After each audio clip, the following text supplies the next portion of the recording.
Ambassador, I will say frankly, I'm one of the people who thinks you should be expelled from this country, and I believe that that's nothing to do with you personally. It's to do with the policies of your state. And I think, along with Desmond Tutu, that the time for treating you as a normal state is over, because you're not behaving as a normal state.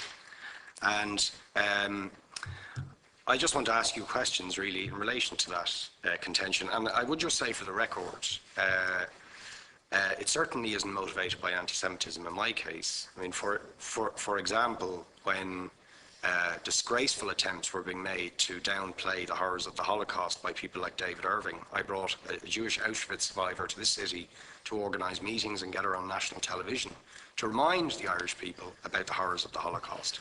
And I would do so again if anybody tried to downplay the horrors of what were done to the Jewish people. But it is precisely because I'm opposed to racism that I oppose what your state is doing and what it stands for.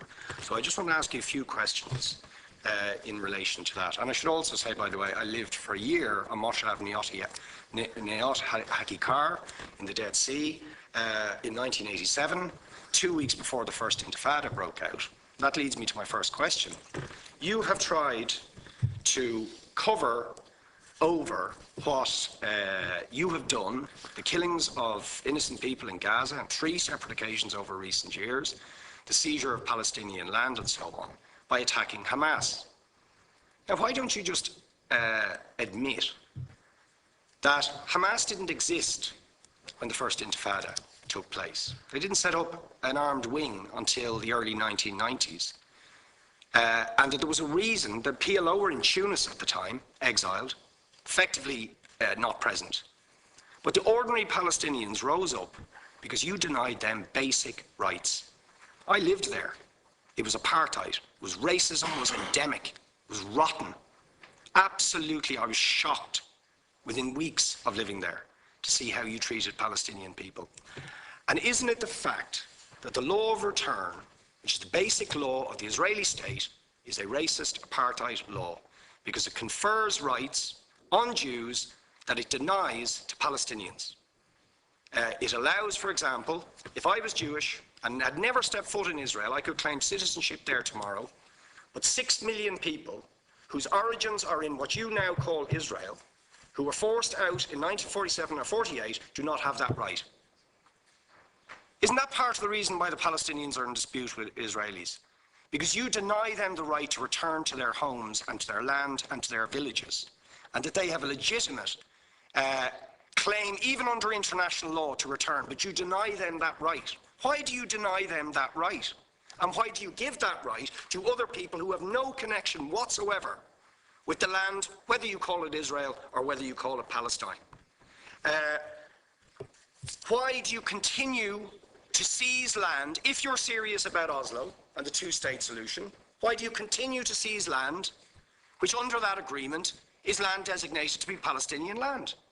500,000 people, most of which has taken place since Oslo. You allow that to happen. Why do you allow it to happen if you're serious about giving this land to the Palestinians? It's absolutely extraordinary. And it just, you must, are you not just taking us, Ambassador, for idiots?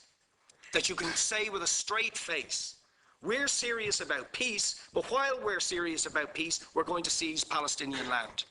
And you expect the Palestinians to just sit back and do nothing about that. And the world to accept that that is an acceptable way to behave. And you asked earlier on, what could we have some constructive solutions? Now you know what the Palestinian people have been asking for, far less even than some people would ask for, because I believe the whole apartheid system should be dismantled.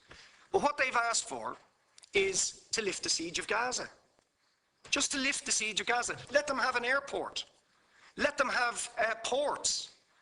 Let them not be dictated to by a government for whom they do not vote as to what can go in and out of their territories, whether they will have power, whether they will have clean water, whether they will have medicine.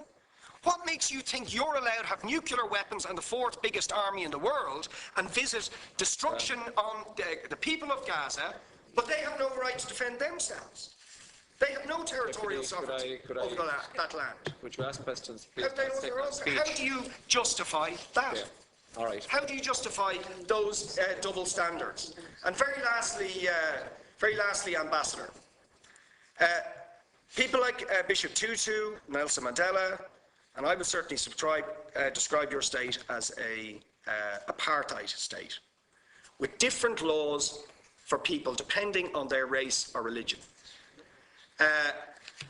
Now, isn't that just the case that, for example, at checkpoints going into the West Bank, there's a channel if you're Israeli or European, and there's a channel if you're Arab. Just because you're Arab. If you came into Dáil Éireann and they stopped you and said, "Are you Jewish?" "Oh no, sorry, you can't come in through the same entrance as Irish people or European people because you're Jewish," you would call that racism and apartheid. But yet you practice that. You practice that with your checkpoints and your military barriers and your apartheid wall. How can you justify that?